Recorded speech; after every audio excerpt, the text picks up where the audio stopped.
നമ്മുടെ വണ്ടി ഇതിപ്പോ ഞാൻ പോയിക്കൊണ്ട് പോകും. സത്യം പറഞ്ഞില്ല ഇടിച്ചെല്ലാത്തിന്റെ ഷേപ്പ് ഞാൻ മാറ്റും. പറഞ്ഞിടിട്ടോ പറയാതെ തന്നെ ഇടികിട്ടും. ചോദിച്ചതായിട്ടില്ലടാ ഇതാരുടെ വണ്ടിയാണെന്ന്. കണ്ടിട്ടേതോ വികലാംഗന്റെ വണ്ടിയാണെന്ന് തോന്നുന്നു സാർ. ആ തന്റെയാണോ ഈ വണ്ടി? അയ്യോ സാറേ എനിക്ക് ഹെവി ലൈസൻസ് ഇല്ല. ഓ ധിക്കാരം പറയുന്നോ? ചവിട്ടുന്നതിന്റെ മുട്ടുകാലി എന്തായാലും ഇടിക്കും. പറയടാ ഏത് വികലാംഗന്റെ വണ്ടി? എന്നെ ഒരു മൃഗമാക്കി മാറ്റരുത്. പറയാൻ ചോദിച്ചത് കേട്ടില്ല. ഏത് വികലാംഗനെയാണ്? നമസ്കാരം, ഞാനൊരു പാവം വികലാംഗനാണ്. ഈ സമയത്താണ് രണ്ടിറങ്ങുന്നത്. രണ്ടിറങ്ങിയല്ലേ സാർ, ഈ വണ്ടി എന്റെയാണ്. ഓഹോ, നടുറോട്ടിലാണോ വണ്ടി കൊണ്ട് പാർക്ക് ചെയ്യുന്നത്? സോറി സാർ, പെട്ടെന്ന് ഇവന് മൂത്രമൊഴിക്കാൻ തോന്നിയോണ്ട് പോയതാണ്. ഇവന് മൂത്രമൊഴിക്കാൻ നീ എന്തിനാണ് കൂടെ പോയത്? സാർ ഇവന്റെ എല്ലാ കാര്യത്തിനും എന്റെ കണ്ണുകൾ തന്നെ വേണ്ട സാർ. അതെന്താ ഇവന് കണ്ണില്ലേ? ഇവന് കണ്ണില്ല, ഇവൻ കണ്ണാൻ കഴിയാത്ത കണ്ടില്ലേ? ഇവനൊന്നും കാണാൻ സാർ, കണ്ണിക്ക് ഇരുട്ടായിട്ടേ കാണുള്ളൂ. അന്തരല്ലേ? അയ്യോ, അപ്പൊ പിന്നെ ഞാനും എന്തിനാണോ? ഇവനെ നോക്കിട്ട് എനിക്ക് ഇരുട്ടായിട്ടാണല്ലോ കാണുന്നത്. കറക്റ്റ് ആണ് സാർ, നമുക്ക് തന്നെ ഇവനെ കാണാൻ കഴിയുന്നില്ല, പിന്നെ ഇവൻ എങ്ങനെ നമ്മളെ കാണും സാർ? എന്താ ഈ അന്തന്റെ പേര്? അന്തു. അന്തു അന്തൻ. അത് പോട്ടെ, എന്താ തന്റെ പേര്? കിട്ടിട്ടില്ല. കണ്ണ് കാണാൻ മറന്ന് പറഞ്ഞിട്ട് ഇവൻ എങ്ങനെ ഇത് കണ്ടു? എന്റെ ഫ്രണ്ടിന് ഉൾക്കാഴ്ച കൂടുതൽ. ഉള്ളിലുള്ളതെല്ലാം കണ്ടിട്ടുണ്ടാവോ? നിങ്ങൾ വിട്. ബ്ലോക്ക് വണ്ടി വിട്. നിക്ക് കണ്ണ് കാണാൻ മേലെന്ന് പറഞ്ഞിട്ട് പിന്നെ ഇവൻ എങ്ങനെ ആദ്യം ചാടി കയറിയത്? അത് ഡെയിലി കയറി പ്രാക്ടീസ് ആണ്. ഞങ്ങള് കുറച്ച് പോലീസുകാരാണ്. ഐസി അല്ല, S I Rajkumar. Thank you Rajkumar. നോക്കി പോണം കേട്ടോ. ഓക്കെ വണ്ടി വരട്ടെ സാർ. വണ്ടി എടുത്ത് മാറ്റാൻ പറഞ്ഞില്ല. ഗ്ലാസ് ഒക്കെ എടുത്ത് വെച്ച് റെഡി ആയിട്ട് ഇരിക്കാണല്ലേ? പതിവ് സാധനം. ഇതെന്താ റമ്മ? അതെന്താ റമ്മ് കുടിക്കൂലേ? കുടിച്ചിരുന്നു, അതൊരു സമയം. നീ കേട്ടിട്ടുണ്ടോ? ഏത് ജൂലിയൻ? അല്ല. പിന്നെ വലിക്കുന്ന? അല്ല, അതെ ഇങ്ങനെ കുടിക്കുന്ന. അയ്യോ, ഇതെവിടുന്നാ? എവിടുന്നെങ്കിലും ആയിക്കോട്ടെ, നിന്റെ കയ്യിലുള്ള ആ റമ്മ് കഷായം ഉണ്ടല്ലോ, തൽക്കാലം നീ അത് കളയണ്ട. ഒരു 5-6 ദിവസം കഴിയുമ്പോ ഞാൻ പറയാം വേണോ വേണ്ടെന്നുള്ളത്. അച്ഛാ സത്യം പറഞ്ഞത് എവിടെന്നാ? നമ്മുടെ അടുക്കളയുടെ തൊട്ട് പിന്നിൽ ഞാനൊരു തൈ വെച്ചിട്ടുണ്ടായിരുന്നു, അത് ഇന്നലെ കാച്ചു. അതിന്ന് ഒരെണ്ണം പൊട്ടിച്ചതാടാ. പോയി കുടിക്കടാ. ഇനിയിപ്പോ നാളെ ചോദിച്ചോണ്ട് വരുമല്ലോ, റമ്മ എവിടെയെന്ന്. തൈക്കളവാ തുപ്പി നോക്കി ഞാൻ.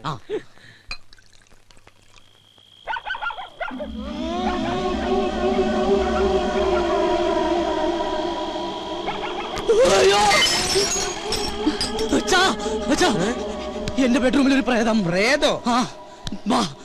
ഇതാ, ഇത് ശീതൾ. ശീതൾ ഇന്ന് മുതൽ നമ്മുടെ പെയിൻ ഗസ്റ്റാ. പെയിൻ ഗസ്റ്റാ? എന്നിട്ട് എന്നോട് ചോദിച്ചോ? നിന്നോട് ചോദിച്ചിട്ടാണോ നിന്റെ അമ്മയെ ഞാൻ കല്യാണം കഴിച്ചത്? ഞാൻ ആ സമയത്ത് ഇല്ലായിരുന്നല്ലോ. ഈ പെയിൻ ഗസ്റ്റ് ഇവിടെ വരുമ്പോഴും നീ ഇവിടെ ഇല്ലായിരുന്നു. അച്ഛനും കൂടെ വന്നേ.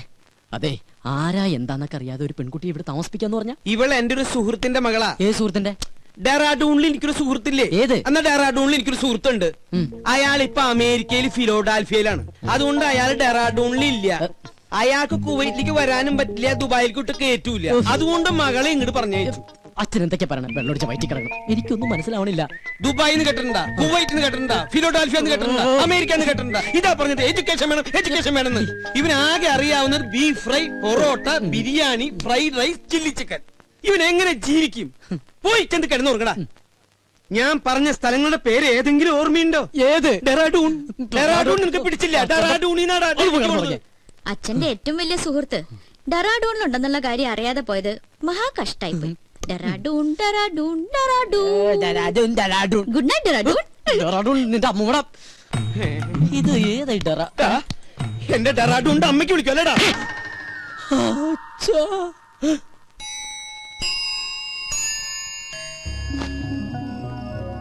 എന്നാലും ഞാൻ അറിയാതെ അച്ഛൻ അവിടുന്ന ഡെറാഡൂണിലൊരു ഫ്രണ്ട്. അവൾ ആരായിരിക്കും? ഇനി അച്ഛന്റെ അബദ്ധത്തിൽ വല്ലതും ചോദിച്ചാലോ? അല്ലെങ്കിൽ വേണ്ട, എന്നാൽ അവൾ ആരാ നോക്കാം.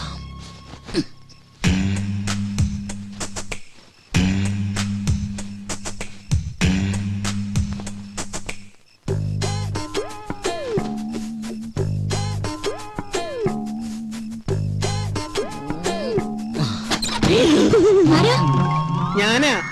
എന്താ ഒന്നുമില്ല, മോള് ഉറങ്ങിയോന്ന് നോക്കാൻ വന്നതാ. ഞാൻ കിടക്കാൻ പോവായിരുന്നു. കൊതുക് തിരി കടിക്കണ്ടെങ്കിൽ കൊതുക് കത്തിച്ചു വെച്ചോളൂട്ടോ. ശരി uncle, good night. Good night. കൊതുക് കത്തിച്ചു വെക്കാൻ നിനക്ക് എന്താ തലയ്ക്ക് പ്രാന്തായ? പെമ്പിള്ളേര് കിടക്കുന്ന റൂമിൽ വന്ന് എത്തി നോക്കണതേ അത്ര നല്ല ശീലമൊന്നുമല്ല. ഡെറാഡൂണിൽ പോലുമില്ല ഇത്ര വൃത്തിയായിട്ടവന്മാര്. ഡെറാഡൂണിനെ പറ്റി ആരെങ്കിലും എന്തെങ്കിലും പറഞ്ഞോ?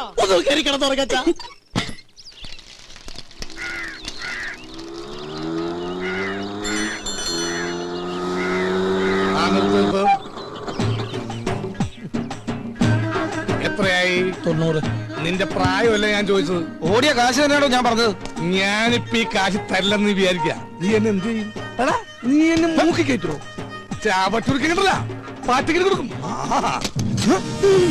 കളിച്ച് കളിച്ച് വെങ്കിടങ്ങി തങ്കച്ചന്റെ മകനോടാ കളി അല്ലടാ. തങ്കച്ചേട്ടന്റെ മോനാ. 90 രൂപക്ക് വേണ്ടി തങ്കച്ചേട്ടന്റെ മോനായിട്ട് തലൂട്ടി അറിഞ്ഞ തങ്കച്ചേട്ടൻ എന്ത് വിചാരിക്കും? ഇതാ 100 രൂപ ഉണ്ട്. അച്ഛനെ അറിയുമല്ലേ? ഏയ്, താനല്ലേ പറഞ്ഞ അച്ഛനെ അറിയുന്നു? ഇനിയിപ്പോ തന്നെ അച്ഛനറിയണോ? താനല്ലോ നേരത്തെ അച്ഛനെ അറിയുന്നു പറഞ്ഞ. കത്തി കാണിച്ചോണ്ട് അച്ഛൻ എന്താ അറിയുമെന്ന് പറഞ്ഞു ജീവനക്ക് ആക്കുണ്ടാവില്ലേ?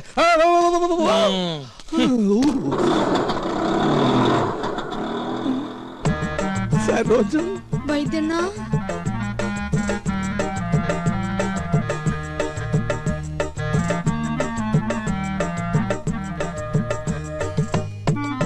എന്താ ഈ വേഷത്തില്? നക്സൽ ബാരിയാവൻ പോയവൻ സന്യാസിയായി പോയി എന്ന് മാത്രം അറിഞ്ഞാ മതി. അക്കാ, മുള്ളിയപ്പ തെറിച്ച ബന്ധവും ഉള്ളെങ്കിലും അക്കായെ ഞാൻ ഒരുപാട് വേദനിപ്പിച്ചിട്ടുണ്ട്. ഇനി ഞാൻ അക്കാ വിട്ട് എങ്ങുമേ പോവില്ലേ. പറഞ്ഞാ കേൾക്കുന്നൊരു ചെമ്മരിയാടിനെ പോലെ ഞാൻ ഇവിടെ കഴിഞ്ഞോളാം.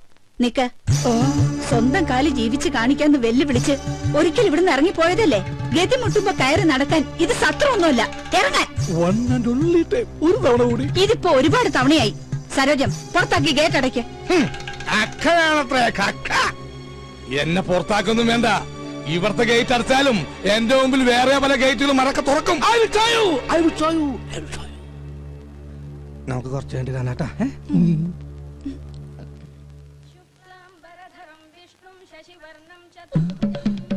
അളിയ, എന്നോട് ക്ഷമിക്കണോ അളിയ?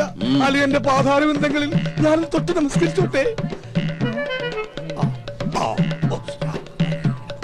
എനിക്കിപ്പോഴാ മനസ്സിലായത് അളിയൻ എന്തുകൊണ്ടാ എന്റെ പെങ്ങളെ ഉപേക്ഷിച്ചതെന്ന്.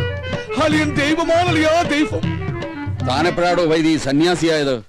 കയ്യിലുള്ള കാശ് മുഴുവൻ തീർന്നപ്പോ ഞാനങ്ങനെ ഓട്ടോമാറ്റിക്കായിട്ട് ആയിപ്പോയതാണ്. ഈ സന്യാസം നമുക്ക് തന്നെ പണിയില്ല അളിയ. പെണ്ണും കെട്ടി 2 പിള്ളേരൊക്കെ ആയിട്ട് വൈകുന്നേരം പോകുമ്പോ 2 പെഗും വിറ്റിരിക്കണ അതിന്റെ രസം എന്നൊക്കെ ആൾക്കാർ പറയുന്നു. എനിക്ക് അതിലൊന്നും വിശ്വാസമില്ല. സർ, ചായ. ഓ, ഇത് ഞാൻ തന്നെയാടോ. ആട്ടെ, എന്താ തന്റെ ഉദ്ദേശം? എനിക്ക് വേണമെങ്കിൽ പെങ്ങളുടെ കൂടെ ജീവിക്കുക. പക്ഷെ എനിക്കൊരു വാശി, ഇനിയുള്ള കാലം സ്നേഹസമ്പന്നനായ അളിയന്റെ കൂടെ ജീവിക്കണമെന്ന്. അയ്യോ, വെറുതെ വേണ്ട. അളിയൻ പറയുന്നത് കേട്ട് അച്ചടക്കമുള്ള ഊർജ്ജസ്വലനായ ഒരു ഗുമസ്തനായിട്ട്, അല്ലെങ്കിൽ വേണ്ട ഒരു ഡ്രൈവറായിട്ട്. മുമ്പ് ഒരിക്കൽ ഇവിടെ നിന്നതിന്റെ സാർ അനുഭവിച്ചതാ. ഏയ്, ഗതി കെട്ടിട്ട് വന്നതല്ലടോ, നിന്നോട്ടെ. നിക്കുന്നതൊക്കെ കൊള്ളാം. എന്റെ സ്വഭാവവും ശീലങ്ങളും ഒക്കെ അറിയാവല്ലോ. അളിയൻ വരക്കണ വരയെന്ന് 1 ഇഞ്ച് ഞാൻ മാറൂല. എന്നാ തനിക്ക് കൊള്ളാം. ഓ, താങ്ക് യു വെരി മച്ച് അളിയാ. അയ്യോ, ചായ. ഓ, ചായ താൻ കുടിച്ചോ. എടോ, നിനക്ക് ഞാൻ വെച്ചിട്ടുണ്ടാ.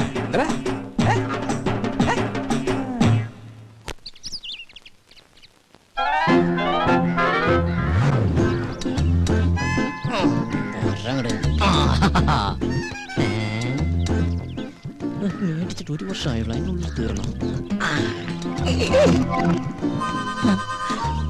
എന്തൊരു ചൂടാ ഇവിടെയൊക്കെ. എന്താ കുസ്തി പിടിച്ച് മതില് മറിച്ചിടണ്ട. ദാ പേസ്റ്റ്. ഇതെവിടെന്നാ?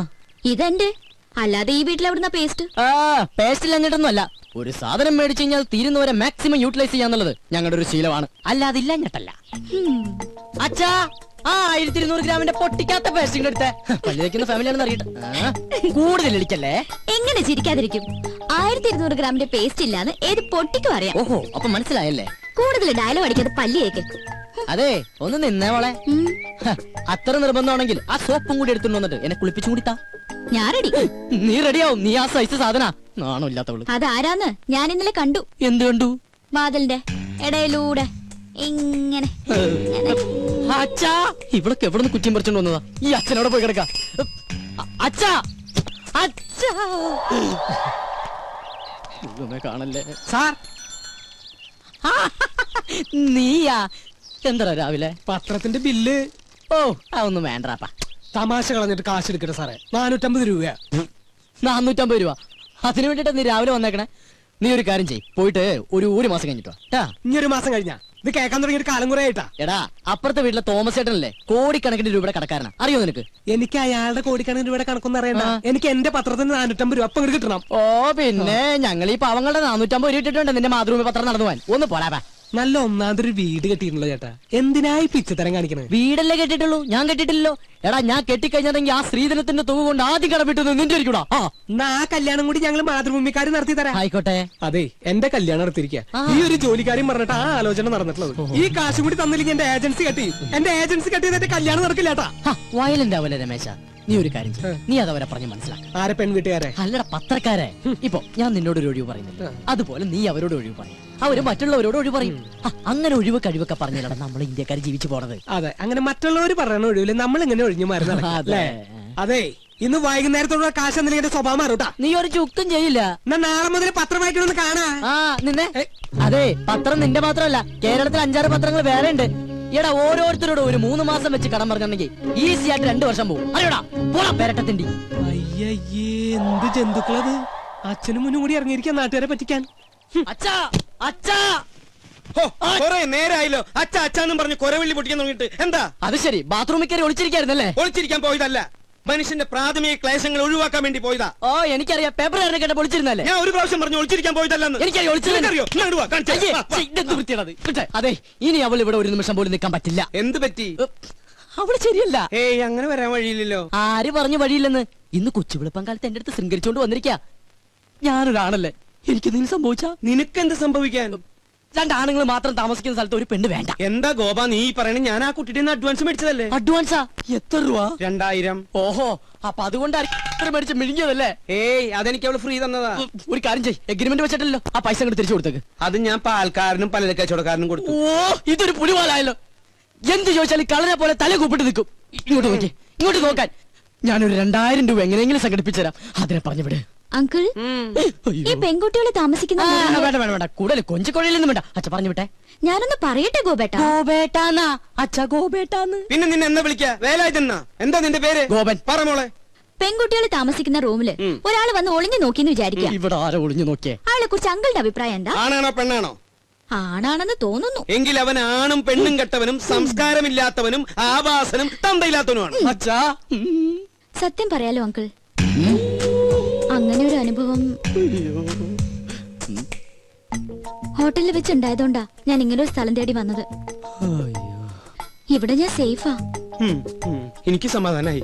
അങ്കിളിന്റെ മുഖം കണ്ടാൽ അറിയാം അങ്കിൾ ഒരു ഇന്നസെന്റ് ആണെന്ന്. ഇങ്ങനെ ഒരു അച്ഛനെ കിട്ടിയത് ഗോപന്റെ ഭാഗ്യാ. എന്റെ ഈശ്വരാ, ഇത് ഞാൻ പലപ്പോഴും നിന്നോട് പറയണമെന്ന് വിചാരിച്ചതാ.